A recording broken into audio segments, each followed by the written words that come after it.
Flamengo campeão carioca, Cruzeiro campeão mineiro, Grêmio campeão gaúcho, Fortaleza campeão cearense, Bahia campeão baiano. E o título paulista a gente vai saber depois, porque o jogo só começa às 8h30 da noite. Eu sou o Magno Martins aqui do Voz Esportiva e venho dar um giro com vocês o que foi esse domingo de decisões estaduais no futebol brasileiro.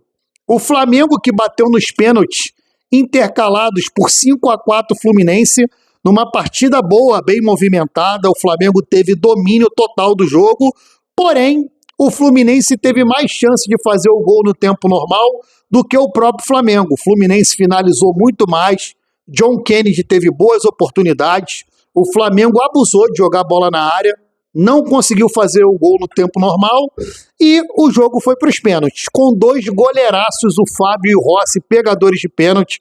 O Fábio pegou um pênalti, teve dois que ele chegou a tocar na bola. O Flamengo, que tem excelentes batedores, né, de pênalti. Luiz Araújo perdeu para o lado do Flamengo e no lado do Fluminense o Guga e o Luiz Otávio, que são os dois que entraram no segundo tempo, perderam os pênaltis. Não sei se o fato de entrar no final do jogo não entraram tão ligado, acabaram perdendo o pênalti. O Luiz Araújo também entrou no segundo tempo no final do jogo e perdeu o pênalti. Os jogadores que bateram os pênaltis, que estavam desde o início do jogo, conseguiram converter. Fica aqui os meus parabéns ao Fábio e ao Rossi, dois goleiraços. O Fábio com 45 anos, foi praticamente em todas as bolas, só o Cebolinha conseguiu deslocar o Fábio. O Paquetá chutou uma bola por debaixo do Fábio no pênalti, quase perdeu o gol também, e com isso o Paquetá consegue ganhar o seu primeiro título com o Flamengo. Mesmo começando no banco de reserva, o jogador que chegou da Europa para jogar no Flamengo por 40 milhões ganha o seu primeiro título, né? Já o Campeonato Mineiro acabou de maneira feia, gente. Eu estava assistindo aqui também, simultaneamente, vendo o Campeonato Mineiro. O Cruzeiro, que estava ganhando por 1-0 com o gol do Caio Jorge de cabeça, uma bola numa dúvida se entrou ou não entrou. No último lance do jogo, o Everson foi pegar uma bola que foi chutada cruzada, chegou o atacante do Cruzeiro dando um carrinho e o Everson pulou em cima do cara, deu uma joelhada no cara e vocês já sabem, né? O tempo fechou, a porrada comeu, foi chute para um lado, soco para o outro, voadora. Parecia futebol do final dos anos 80 e início dos anos 90. Uma briga generalizada. Jogadores expulsos, batalhão de choque teve que entrar em campo e o árbitro encerrou a partida, que já estava no final, depois da confusão ser um pouco controlada, entre aspas, né? E o Cruzeiro é campeão mineiro com o Tite no comando do clube de Minas, né? Já o Campeonato Baiano, ontem a final foi 2-1, Bahia em cima do Vitória, com 2 gols do Jean Lucas. O Bahia se sagrou campeão baiano de 2026. Bahia que vinha de uma eliminação precoce, né, da pré-Libertadores, onde perdeu para o Agnes nos pênaltis, com o Everton Ribeiro perdendo o pênalti, o último pênalti da partida. Com isso, o Bahia, pelo menos, mostra que o primeiro trimestre não foi perdido e conseguiu se consagrar como campeão baiano. Já o Grenal, o Grêmio tinha ganhado o primeiro jogo na Arena do Grêmio por 3-0 do Internacional. E hoje o jogo de volta, o jogo no tempo normal foi 1-1, o Grêmio também conseguiu o seu título gaúcho, empatando de 1-1 na casa do Internacional e se sagrou campeão estadual do Rio Grande do Sul. Já o Campeonato Cearense, rapaziada, Fortaleza e Ceará fizeram a final. O jogo acabou empatado em 1-1 e foi para a disputa de pênalti. É isso mesmo. Com isso, o Bahia ganhou nos pênaltis por 5-4 e foi o campeão cearense também de 2026. O Fortaleza, que vem por uma reformulação, agora que caiu infelizmente para a segunda divisão no ano passado, gol de 5-4 do seu arquirrival Ceará e é o campeão cearense.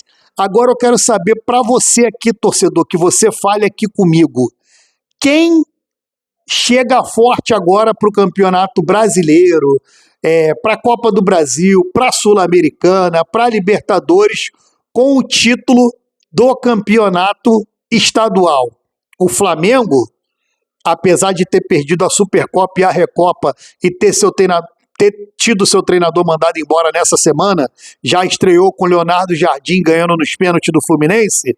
O Cruzeiro vai forte para a competição nacional e o Fortaleza vai forte para a segunda divisão para tentar o acesso para a primeira divisão do lugar que ele não deveria ter saído. O Bahia vem forte depois de ter sido eliminado da pré-Libertadores, porém foi campeão estadual. E o Palmeiras, o Novo Horizontino, quem vai ser o campeão? Eu estou muito curioso aqui de saber de vocês aqui, me comenta aqui. E o Grêmio, com o seu novo treinador Luiz Castro, que já chegou, o último trabalho dele tinha sido feito lá na Arábia, ele ameaçou voltar para o futebol brasileiro ano passado, mas não voltou. Esse ano ele volta e na sua primeira competição pelo Grêmio, ele já consegue um título muito importante, ganhando do Internacional no primeiro jogo por 3-0 e no segundo jogo empatando por 1-1 e no agregado ficando 4-1 Grêmio, uma goleada para cima do Internacional.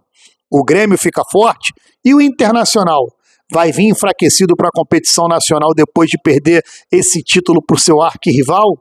Eu, sinceramente, a maior surpresa para mim foi no Campeonato Mineiro. Eu juro que eu pensei que o Atlético Mineiro fosse campeão, mas o Cruzeiro mostrou o investimento que tem hoje, com o seu presidente, que é o dono do clube, o Pedrinho, né? Pedrinho BH, que trouxe o Gerson, trouxe o Tite, tem o goleiro Cássio, manteve o Caio Jorge, Matheus Pereira. O Cruzeiro está com uma base muito boa e eu colocaria o Cruzeiro de novo esse ano no top 3 do Campeonato Brasileiro. E na Libertadores, eu também ficaria de olho aí no Cabuloso, hein? O Cabuloso pode aprontar muito nessa Libertadores da América. O ponto negativo dessas finais dos estaduais, para mim, vai ficar essa confusão generalizada do jogo entre o Cruzeiro e o Atlético Mineiro, Galo e Raposa. Infelizmente, a arquibancada é o reflexo do que acontece em campo. Se dentro de campo você briga, sai na mão, dá soco, enfim, você vai acabar levando violência para as arquibancadas, que é o que a gente não quer hoje. No Fla-Flu de hoje, antes mesmo de chegar no estádio, já teve confusão da torcida do Flamengo e do Fluminense nas Laranjeiras. 34 pessoas foram conduzidas à delegacia. Com isso, eu peço aqui para vocês, gente, futebol, que é um esporte tão apaixonante, amado por todos os brasileiros, vocês jogadores, vamos dar exemplo para a torcida, entendeu? Paixão é uma coisa, loucura, fanatismo é outra. Paz nos estádios. Um abraço aqui do Voz Esportiva. Tchau!